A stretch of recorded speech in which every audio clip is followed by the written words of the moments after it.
আম্মাজান আয়েশা সিদ্দিকা রাদিয়াল্লাহু তাআলা আনহা আল্লাহর নবীর সাথে বিয়ে হয়েছে 9 বৎসর বয়সে। এই বিয়েতে আমার নবী, মায়ার নবী, আল্লাহর পক্ষ থেকে ইশারা ছিল। জিবরাইল আমিন স্বপ্ন যুগে আল্লাহর নবীকে একটা রুমাল দেখালেন। নবী গো, রুমালের ভিতরে একটা ছোট্ট বালিকার ছবি দেখেন। নবীজি দেখলেন, চিনে ফেললেন। আল্লাহর নবী বলেন, ভাই জিবরাইল, এই বালিকা তো আমার বন্ধু আবু বকর সিদ্দিকের মেয়ে। জিবরাইল আমিন আল্লাহর নবীকে বলতেছেন, নবী গো, এই ছোট্ট বালিকার ছবি আপনাকে দেখানো কেন হয়েছে জানেননি? নবীজি বলেন, ভাই জিবরাইল, আমিও তো জানতে চাই আয়েশার ছবি আমাকে কেন দেখানো হয়। জিবরাইল বলে, নবী গো, আল্লাহ পাকের ইশারা, এই ছোট্ট বালিকা আপনার পবিত্র বিবি হবে, আপনার বিবি হবে, উম্মতের জননী হবে এবং গোটা মুসলিম জাহানের জন্য সে শিক্ষক হবে, মুআল্লিমা হবে। তার দ্বারা ইসলামের বহুত বড় খেদমত আল্লাহ পাক নিবেন। জিবরাইল আমিন ঘুম থেকে উঠে তিনি অবাক। আল্লাহর নবী স্বপ্ন যুগে দেখলেন, ঘুম ভাঙ্গার পর, স্বপ্ন ভাঙ্গার পর নবী তো অবাক। নবীজি স্বপ্ন যুগে কি দেখলেন? ছোট্ট বালিকা আয়েশা। আল্লাহ পাকের নাকি ইশারা, আয়েশার সঙ্গে নবীজির বিয়ে হবে। কিন্তু নবীজি এটা তো মানতেই পারতেছেন না, কোনোভাবেই নবীজি এটা ভেবে পান না কেমনে কি হবে। এই ছোট্ট বালিকা, সে বিয়ের কি বুঝে, ভালোবাসারই বা সে কি বুঝবে? স্বামী স্ত্রী কারে কয় এটাও তো এখনো ঠিক মতো বুঝে না। পরের দিন নবীজি আবার ঘুমান, স্বপ্ন যুগে আবার জিবরাইল সেই রুমালে আয়েশার ছবি দেখান।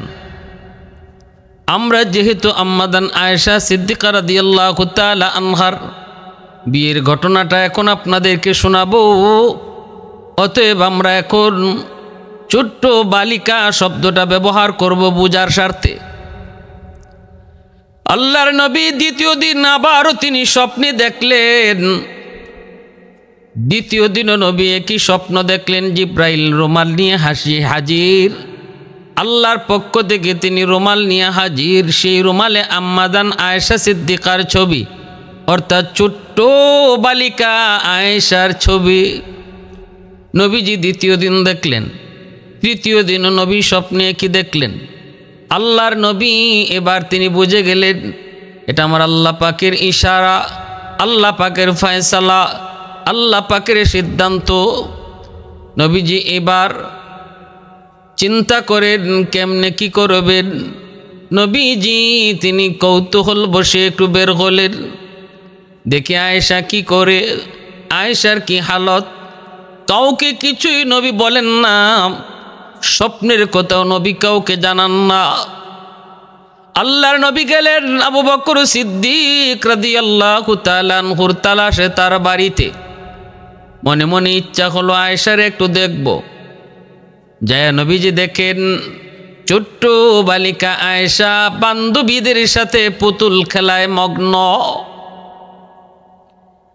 নবীজি পাশে গেলেন, যায় বলতেছেন, আয়েশা এটা কি?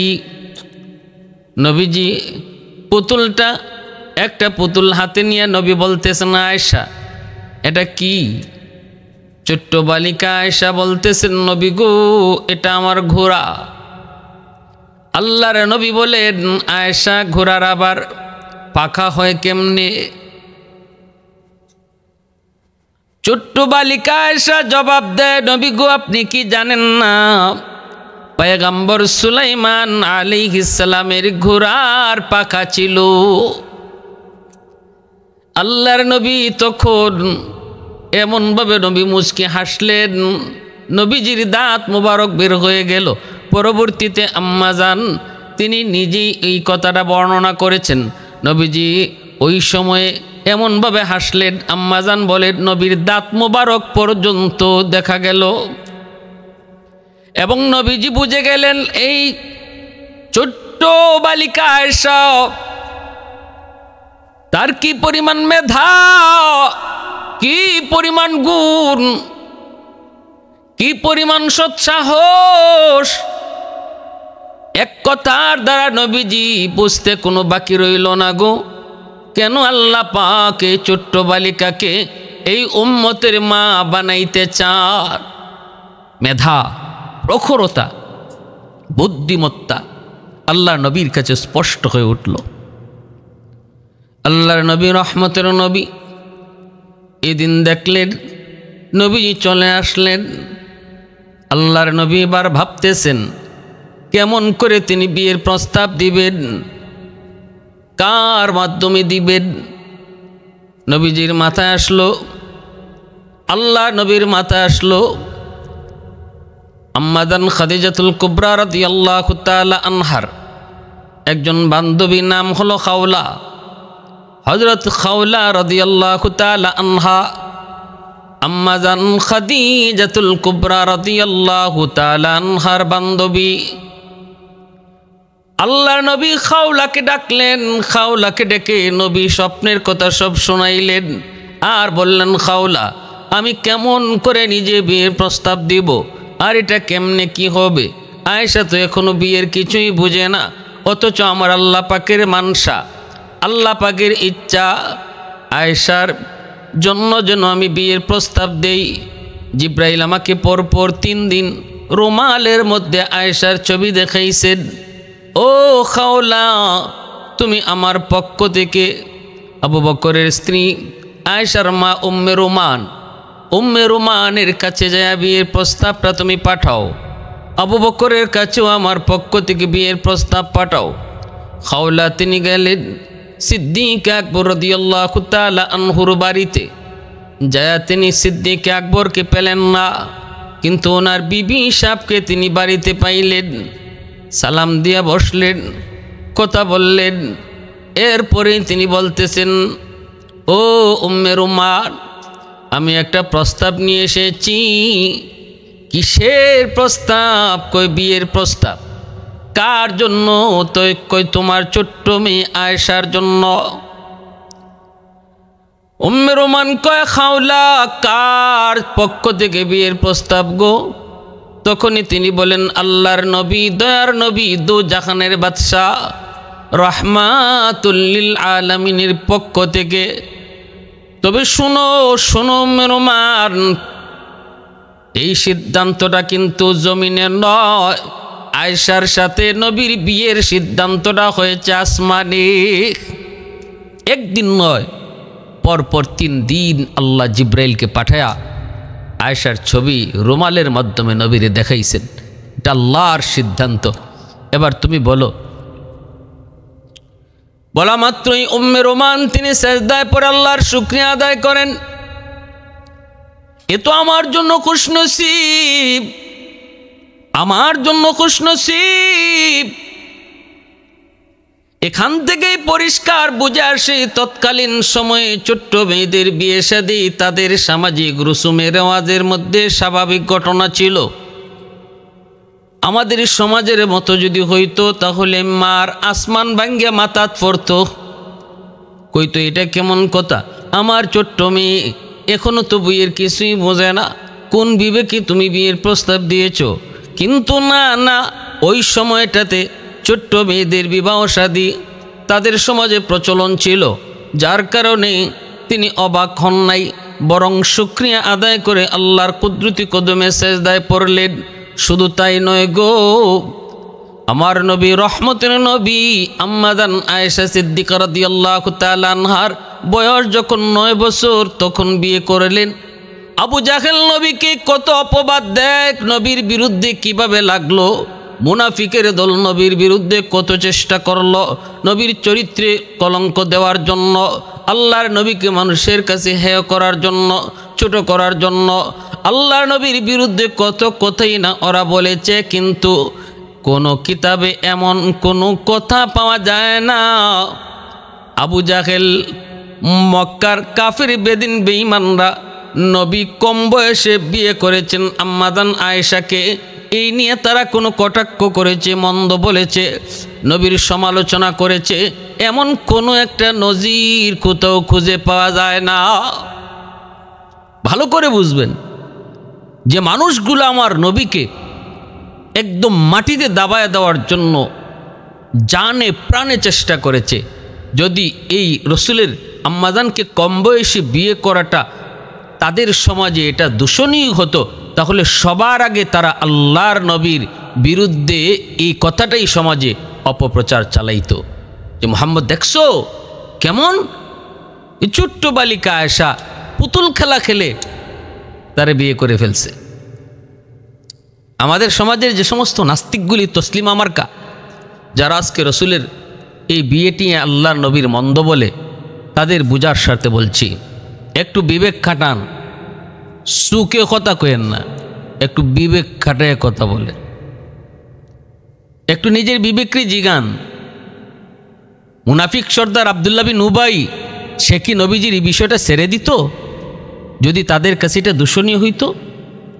কই, তারা তো এই কথা বলছে মোহাম্মদ আমাদের বাপদাদার ধর্ম মানে না, মোহাম্মদ বাপ বেটা ঝগড়া লাগায়, মোহাম্মদ বাইয়ে বাইয়ে ঝগড়া লাগায়, মোহাম্মদের কাছে কেউ যেও না, মোহাম্মদ এই ভালো না, মোহাম্মদ জাদুকর, মোহাম্মদ কবি, কত কথাই না বলছে। কিন্তু এই কথা তো কেউ বলতে পারে নাই আবু জাহেল, উতবা, সায়বা, মক্কার লিডার, কাফেরদের লিডার, মুনাফিকদের লিডার, কেউ এই কথা বলে নাই যে মোহাম্মদের চরিত্র নষ্ট। নাউজুবিল্লাহ মিন জালিক। আল্লাহ নবীর চারিত্রিক ব্যাপারে তারা কোনো দাগ, কোন অপবাদ দেওয়ার সুযোগ পায় নাই। আর এই যুগে আইসা তসলিমা মার্কা মুনাফিকগুলি, নাস্তিকগুলি, তারা আজকে আমার নবীর চরিত্র নিয়ে কথা বলে। অপেক্ষা করে করে সিদ্দিক আকবর তিনি চলে আসলেন। আবু বকর সিদ্দিক রাদিয়াল্লাহু তাআলা আনহু আসা মাত্রই খাওলা রাদিয়াল্লাহু তাআলা আনহা তিনি বড় খুশি। সিদ্দিক আকবরকে দেখেই তিনি খুশি হয়ে গেলেন। আবু বকর, আমি তোমার কাছে এসেছি। কি ব্যাপার? কয় আয়েশার বিয়ের প্রস্তাব নিয়া। কার জন্য? কয় নবীর জন্য। সিদ্দিক আকবর এই কথা শোনার পর তিনিও আল্লাহ পাকের কুদরতি কদমে শুকরিয়াতান সেজদায় পড়ে গেলেন। আবু বকর সিদ্দিক বলে, খাওলা, মনে মনে এমন কত ইচ্ছা ছিল গো, নবীজির সঙ্গে আমার একটা সম্পর্ক করব, একটা আত্মীয়তার সম্পর্ক করব। আমার মনে মনে অনেক আশা ছিল, আল্লাহ পাক আমার মনের আশাটা মনে হয় পূরণ করেছে। কিন্তু খাওলা, একটা বিষয় আমার জানতে মন চায়। নবী তো আমাকে ভাই ডাকেন, আল্লাহর নবী তো আমার সম্পর্কে ভাই, অতএব আয়েশা তো নবীজির বাতিজি। এই বিষয়টা কিভাবে কেমনে কি হবে? চাচা বাতিজির মধ্যে বিয়ে হয় কি হয় না, এই বিষয়টা আমার ক্লিয়ার নয়। খাওলা নবীর কাছে জানতে চাইলেন। আল্লাহর নবী বলেন, খাওলা যায় বলো, আয়েশা আমার আপন বাতিজি নয়, আপন রক্তের ভাতিজি। চাচার সাথে বিয়ে বন্ধনে হারাম, কিন্তু আপন ছাড়া যদি হয় তাহলে এখানে বিবাহ হয়। এজন্য ভালো করে বুঝবেন শরীয়তের মাসালা। আমরা সামাজিকভাবে চাচাতো সম্পর্কের যেই হবে তার সাথেই পর্দা করা ফরজ। আমার শাস্তলি চাচা, আমার চাস্তলি মামা, চাচাতো দাদা, চাচাতো নানা, এগুলা শরীয়তে এলাও না, নট এলাও, এগুলো এলাও না। একমাত্র আপন ভাই ছাড়া কোনো চাচাতো ভাই, মামাতো ভাই, খালাতো ভাই কেউ এলাও না। সবার সাথে বিবাহ বন্ধনে আবদ্ধ হওয়া হালাল, অতএব তার সাথে পর্দা করাও ফরজ। আল্লাহর নবী পরিষ্কার জানাই দিয়েছেন, আবু বকর আমার আপন ভাই না। আপন ভাই যদি হইতো তাহলে আয়েশা হতো আমার আপন ভাতিজি। যেহেতু আপন ভাই না, অতএব তার সাথে বিবাহ হালাল, বিবাহ বৈধ, বিবাহ জায়েজ। খাওলা রাদিয়াল্লাহু তাআলা আনহা এই কথাটা যখন আবু বকর সিদ্দিক রাদিয়াল্লাহু তাআলা আনহুকে জানালেন, উম্মে রোমানকে জানালেন, দুজন তারা শুকরিয়াতান আল্লাহর দরবারে সেজদায় পড়লেন, আবারও শুকরিয়াতান নামাজ পড়লেন। তারপরে জানায় দিলেন, যাও নবীকে যায় বলো আমরা খুশি মনে এই বিয়েতে রাজি। আল্লাহর নবীকে জানানো হয়, সাদামাটা বিয়েটা হয়ে গেল। বিয়েটা হলো, খাওলা বের হয়েছেন। আম্মাদান আয়েশা সিদ্দিকা রাদিয়াল্লাহু তাআলা আনহা ছোট্ট বালিকা ওনাকে খুঁজে আনার জন্য, বিয়ের অনুষ্ঠান হবে খোঁজার জন্য বের হয়েছেন। ছোট্ট বালিকা আয়েশা কোথায়? খাওলা খুঁজে খুঁজে যায় বের করলেন। ছোট্ট বালিকা আয়েশা তার বিয়ের দিনও বান্ধবীদের সাথে পুতুল খেলায় মগ্ন। ওখান থেকে নিয়ে আসলেন আয়েশা অত্যন্ত অনাড়ম্বর সুন্দর একটা পরিবেশে। অল্প কয়েকজন মানুষ নিয়ে বিয়ের আয়োজনটা হয়ে যায়, বিয়েটাও হয়ে যায়। আবু বকর সিদ্দিক রাদিয়াল্লাহু তাআলা আনহু নিজে বিয়ের খুতবা পড়েন, 500 দিরহাম মোহর ধার্য করে নবীজির সাথে বিয়ে হয় আম্মাদান আয়েশা সিদ্দিকা রাদিয়াল্লাহু তাআলা আনহার। আল্লাহ রাসূল সাল্লাল্লাহু আলাইহি ওয়াসাল্লাম বিবাহের পর আম্মাদানকে উঠায় নেন নাই, বাবার বাড়িতে রেখে দিয়েছেন। বিয়া কারে কয় আম্মাদান কিছুই বুঝলেন না। বিয়া হইছে এইদিকে আর উনিও ওই দিকে গিয়ে আবার ফুতুল খেলায় মগ্ন হয়ে গেছেন। ফুতুল খেলায় মগ্ন হয়ে গেছেন। তখন মা উম্মে রোমান উনি একটু চিল্লাচিল্লি করছে, মারে তুই তো এরকম এত খেলাধুলা করিস না। একদিন খেলাধুলা যাওয়ার জন্য তিনি আটকায় রাখছেন। আম্মাজান একটু বকাবকি শুনছেন মার কাছ থেকে। তো ছোট্ট বালিকা তো কিতাবের মধ্যে আসছে আম্মাজান একটু চটপটে ছিলেন, একটু চঞ্চল ছিলেন। ছোটোবেলা থেকেই একটু চঞ্চল ছিলেন, খেলাধুলায় দৌড়াদৌড়িতে একটু কি ছিলেন। তো একটু মা বকাবকি করছেন। নবীজি আসছেন দেখার জন্য। দেখেন বালিকা আয়েশা তিনি দরজার পাশে দাঁড়ায় কাঁদতেছেন। আল্লাহ রাসূল সাল্লাল্লাহু আলাইহি ওয়াসাল্লাম আয়েশা বলতেছেন, মা আমি না আপনাকে বলেছি আয়েশাকে কিছু বলবেন না, আপনি আয়েশারে ধমক দিলেন কেন? আয়েশা কেন কাঁদে? উম্মে রোমান বলেন, নবী গো আমি তো কোনোভাবেই তারে ঘরে রাখতে পারি না, খালি খেলার খেলা, পুতুল খেলায় বড় পাগল। আমি কিছু বললেই বাবার কাছে আমার বিরুদ্ধে নালিশ দেয়া দেয়। কিছু বলি নাই গো নবী, কয়েকটা কথা কইছি, খালি যেও না। এমনি অভিমান করে কান্না শুরু করেছে। আল্লাহর নবী মুচকি হেসে বলেন, অনুরোধ করে গেলাম আপনাকে অন্তত আমার খাতিরে আয়েশারে কিছু বলবেন না। খেলতে মন চায় খেলার সুযোগ দিবেন। এভাবেই আল্লাহ রসুল সাল্লাল্লাহু আলাইহি ওয়াসাল্লাম একসময় হিজরতের আদেশ পেয়ে গেলেন। রসুল করিম সাল্লাল্লাহু আলাইহি ওয়াসাল্লাম মক্কা থেকে মদিনায় হিজরত করবেন। আবু বকর সিদ্দিক রাদিয়াল্লাহু তাআলা আনহুকে নিয়ে আল্লাহর রসুল প্রস্তুত হলেন। রসুল রেডি হয়ে গেলেন, গারে সুরে অবস্থান করলেন 3 দিন 3 রাত। আল্লাহ রসুল সেখান থেকে মদিনায় রওনা দিলেন। নবীজি মদিনায় চলে আসছেন। আল্লাহ নবী মদিনায় আসার পর আবু বকর সিদ্দিক রাদিয়াল্লাহু তাআলা আনহু সহ তার পরিবার সবাইকে আবার মদিনায় নিয়ে আসছেন। হযরত জিবরিল আমিন আল্লাহর নবীর কাছে মদিনায় এসে হাজির হয়ে বলেন, নবী গো আপনি আপনার বিবি আয়েশাকে গড়ে তুলেন। আল্লাহর নবী তিনিও মনে মনে ভাবতেছেন আম্মাজানকে ঘরে উঠাইবেন, নিজের গড়ে তুলবেন। আবু বকর সিদ্দিক রাদিয়াল্লাহু তাআলা আনহুর সাথে পরামর্শ করেন। সিদ্দিক বলেন, নবী গো আমিও তো চাই আয়েশা আপনার ঘরে যাক।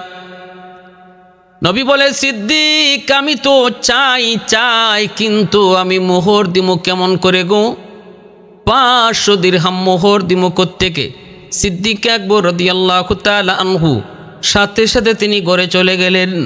500 দিরহাম নবীকে হাদিয়া দিলেন। আল্লাহর নবী এই হাদিয়াটাই আম্মাজানের মোহর হিসাবে আবার দিয়ে দিলেন।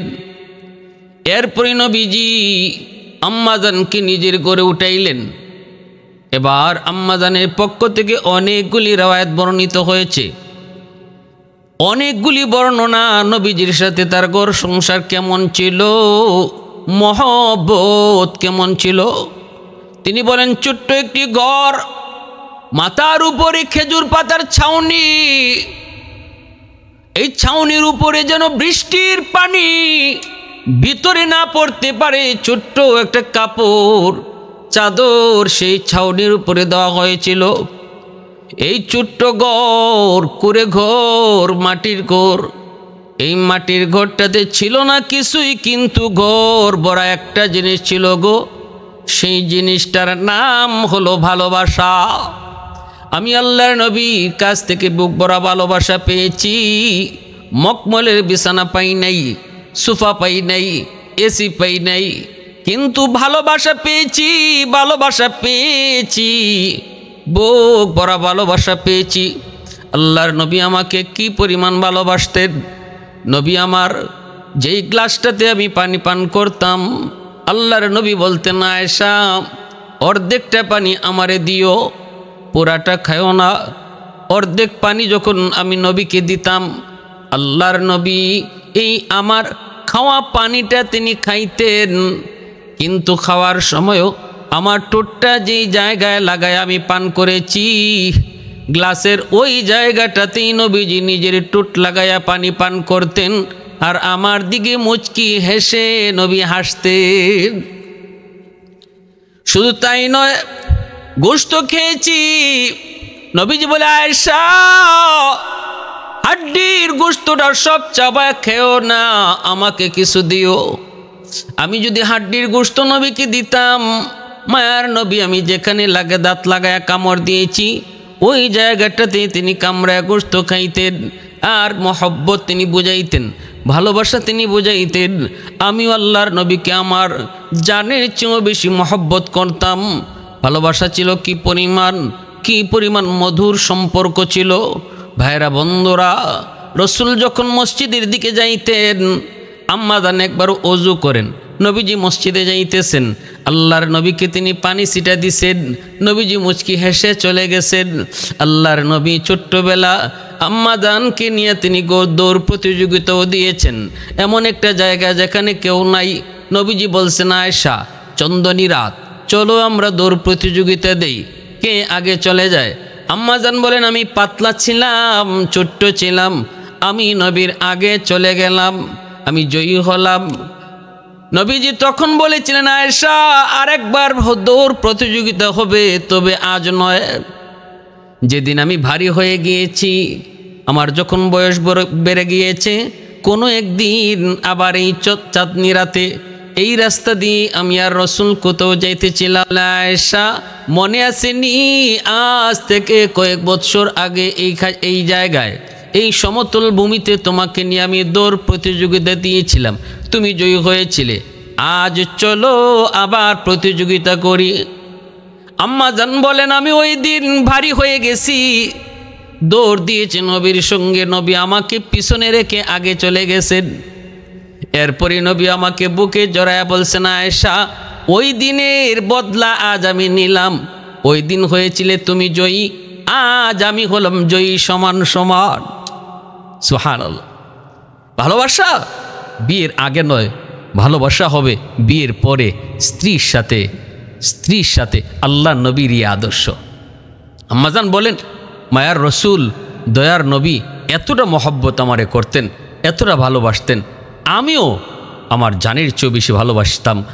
একদিনের ঘটনা, রসুল অজু করবেন, আম্মাজান বলেন, আমি একটা জল চকি দিছি, নবীরে কইছি, রাসূলুল্লাহ আপনি বসেন, আমি অজুর পানি দিচ্ছি। ওই জল চকিটা নবীজি যখন বসাইবেন, বসানোর সময় জল চকি আম্মাজান আয়েশা সিদ্দিকা রাদিয়াল্লাহু তাআলা আনহার একটা আঙ্গুলের উপর পড়ে গেল। আম্মাজান পা সরাইতে পারেন নাই, নবীজি জল চকিতে বসে পড়লেন।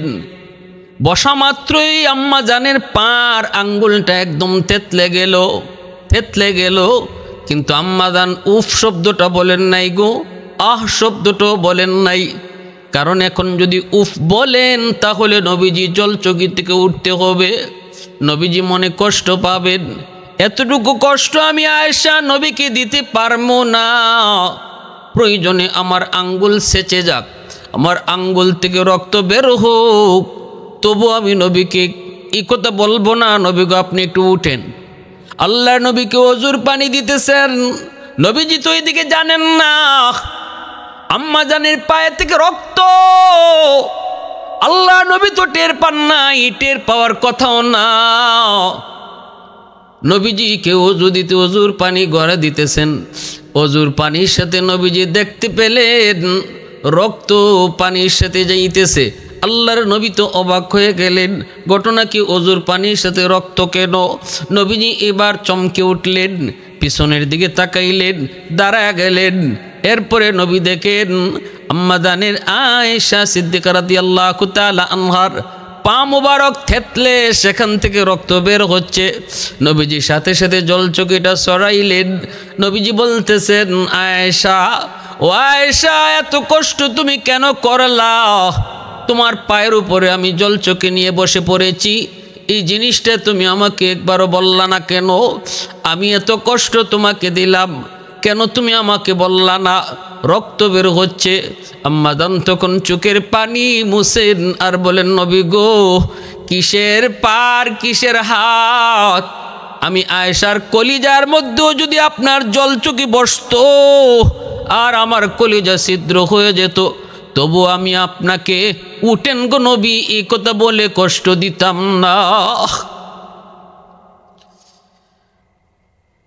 আল্লাহু আকবার। মোহব্বত কাকে বলে? उल्फत में तेरी वैसे ने दंदान को तूरा, बू बकर उमर नक्श कदम तेरा न छुरा। उल्फत में तेरी वैसे ने दंदान को तूरा, बू बकर उमर नक्श कदम तेरा न छुरा। आयुशाक नबी वाक़ियस रारे मदीना, सुल्तान का सुल्तान है सुल्तान मदीना। सरकार का सरकार है सरकार मदीना, गुलजार का गुलजार है गुलजार मदीना। अल्लाह ने मक्का ही में ये काबा बनाया, इस काबा का काबा तेरी मरकद को बनाया। ऐसा लम्हा जी चले जा राह मदीना, सुल्तान का सुल्तान है सुल्तान मदीना। सरकार का सरकार है सरकार मदीना, गुलजार का गुलजार है गुलजार मदीना। আম্মাজান বলেন, এতটা মহব্বত আমার অন্তরও ছিল নবীজির প্রতি, দুজনের ভালোবাসায় ছিল ঘরটা ভরপুর। তারপরেও রসুল আমার সাথে লেপের নিচে শুয়ে আছেন। আল্লাহর রসুল বলেন, আয়েশা, আমার ঠান্ডা লাগতেছে, তুমি আমাকে একটু উষ্ণতা দাও। আমি আল্লাহর নবীকে নিয়ে লেপের নিচে খাতার নিচে শুয়ে আছি, রসুলের ঠান্ডার সময় রসুলকে উষ্ণতা দিচ্ছি। ওই অবস্থায় আল্লাহর নবী হঠাৎ করে আমার ঘুম ভাঙলো, আমি দেখি নবী আমার পাশে নাই। আমি ঘুম থেকে উঠলাম, তাকায় দেখি আমার পাশেই আল্লাহর নবী সাজদায় পড়ে আল্লাহর কাছে কান্দেন। আম্মা জান বলেন, আমি এমন একদিন নয় গো, বহুদিন আমি পেয়েছি রসুল আমার পাশে শুয়ে আছেন, কিন্তু রাত যখন গভীর হতো আমি আয়েশা শুধু নয় দুনিয়ার সব মায়া মহব্বতকে পিছনে ফালায়া সেই মালিকের ভালোবাসাকে প্রাধান্য দিয়া নবী সেজদায় পড়ে যেতে। এত সুন্দর রূপসী একজন বিবি যাকে আল্লাহর নবী হুমায়রা বলে ডাকতেন, আল্লাহর নবী হুমায়রা বলে ডাকতেন। আল্লাহর নবী বিবিদের 9 জন বিবির মধ্যে আম্মাজান আয়েশা সিদ্দিকা রাদিয়াল্লাহু তাআলা আনহা তিনিই ছিলেন একমাত্র কুমারী, তিনিই ছিলেন একমাত্র কুমারী, আর সবাই ছিলেন বিবাহিতা। এমন একজন কুমারী সুন্দরী বিবির পাশেও নবী শুইছেন। তারপরেও এমন একদিন 2 দিন নয়, আম্মাজান বলেন প্রায় দিন নবীজি আমার পাশ থেকে উঠে যেতেন মহব্বত এক অদৃশ্য ভালোবাসার টানে। কি সে অদৃশ্য ভালোবাসা, যে ভালোবাসার সামনে আমি আয়েশার ভালোবাসা কিছুই নয় গো। তিনি আর কেউ নন, তিনি হলেন আমার আপনার মালিক, তিনি হলেন আমার আপনার মালিক, তিনি হলেন আমার আপনার মালিক। আলহামদুলিমান কদ্দারা খাইরান ওয়া খাবালা, আলহামদুলিমান কদ্দারা খাইরান ওয়া খাবালা, والشكر لمن صور حسنا وجمالا فرد صمد عن صفة خلق بريء رب أزلي خلق الخلق كمالا محبت আর ভালোবাসা একমাত্র কার জন্য? আল্লাহর জন্য। মান আহাব্বা লিল্লাহ ওয়া আবগাদা লিল্লাহ ওয়া আ'তা লিল্লাহ ওয়া মানা লিল্লাহ ফাকাদ ইসতাকমালাল ঈমান। আল্লাহ রাসূল বলেন, যে শুধু আল্লাহর জন্যই কাউকে ভালোবাসে, আল্লাহর জন্যই কারো থেকে দূরে থাকে, আল্লাহর জন্যই কাউকে দান করে, আল্লাহর জন্যই কাউকে দান করা থেকে বিরত থাকে, সে প্রকৃত মুমিন, খাঁটি মুমিন। দুনিয়ার ভালোবাসা, স্বামী স্ত্রী ভালোবাসা বলি, ভাই বোনের ভালোবাসা বলি, বন্ধু বন্ধুর প্রতি ভালোবাসা বলি, সব ভালোবাসা হবে একমাত্র কার জন্য? আল্লাহর জন্য। তখনই সেটা আল্লাহর জন্য হবে যখন সে আল্লাহর ভালোবাসার সামনে সব ভালোবাসাকে বিসর্জন দিতে পারবে। বোঝা গেল দুনিয়ার ভালোবাসা এটা সে আল্লাহর জন্যই ভালোবেসেছে, আল্লাহর ভালোবাসাকে সে প্রাধান্য দিয়েছে। আম্মা জান আয়েশা সিদ্দিকা রাদিয়াল্লাহু তাআলা আনহা বলেন, আল্লাহর নবী রহমতের নবী একদিন আমার পাশে নাই। আমি ঘুম থেকে উঠে দেখি রুমেও নাই। আমি নবীজিকে খোঁজার জন্য বের হয়েছি। আমি মনে মনে ভাবতেছিলাম নবী অন্য কারো বিবির ঘরে চলে গেছেন, কিন্তু না, খুঁজে খুঁজে আমি যেয়ে দেখলাম মদিনার পাশেই কবর জান্নাতুল বাকি, সেখানে নবীজি যায় কবরস্থানে যায় কাঁদতেছেন। আল্লাহর নবীর পিছনে দাঁড়ায়া এই দৃশ্যটা দেখে আমি চুপি চুপি আবার চলে এসেছি। মনের ভিতরে আমার সন্দেহ ছিল নবীজি মনে হয় অন্য কোনো বিবির ঘরে চলে গেছেন। আল্লাহর নবী ঘরের ভিতরে ঢুকার আগে আগে আমি আবার বিছানায় শুয়ে পড়ছি, যেন নবী টের না পান আমি যে নবীকে ফলো করেছি, সন্দেহ করেছি, এটা যেন আল্লাহর নবী বুঝতে না পারেন। আমি বিছানায় শুয়ে পড়েছি, ঘুমের বান করেছি, কিন্তু নবীজি ঘরের ভিতরে ঢুইকা তিনি আমার ঘন ঘন শ্বাস এটা বুঝেই নবী টের পেয়ে গেছেন। নবী বলতেছেন, আয়েশা ঘটনা কি একটু কও, আয়েশা বলো কি ব্যাপার। তখন আমি ঘুম থেকে উঠছি, আল্লাহ রসুলকে বলতেছি, রাসূলুল্লাহ কী হয়েছে? রসুল বলে, মুস্কি আয়েশা বলে, আয়েশা কী হয়েছে তোমার, কও তো, তুমি কইবা নাকি আমি আল্লাহরে কইমু জিব্রাইল ফাটাইতো?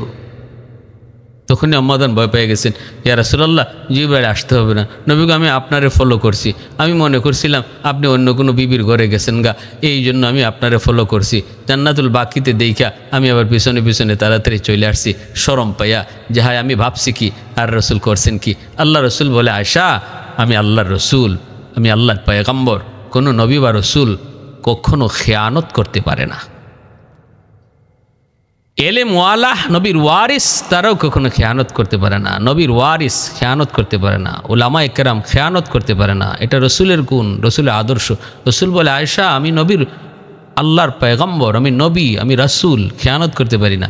এই চিন্তা, এই ধারণা আর কখনো অন্তরে রাখবা না।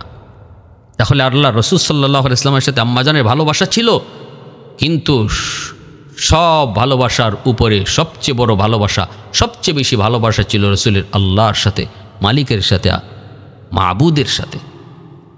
এই অবস্থায় সংসার কেটেছে আল্লাহর নবীর সাথে। আম্মাজান আয়েশা সিদ্দিকা রাদিয়াল্লাহু তাআলা আনহার কোনো সন্তান হয় নাই। নবীজির যত সন্তান হয়েছেন সব সন্তান আম্মাজান খাদিজাতুল কুবরা রাদিয়াল্লাহু তাআলা আনহার গর্ভ থেকে। আল্লাহ রসুলের ইন্তেকাল হয়েছে আম্মাজানের কুলে, আম্মাজান আয়েশা সিদ্দিকা রাদিয়াল্লাহু তাআলা আনহার কুলে নবীজির ইন্তেকাল হয়েছে।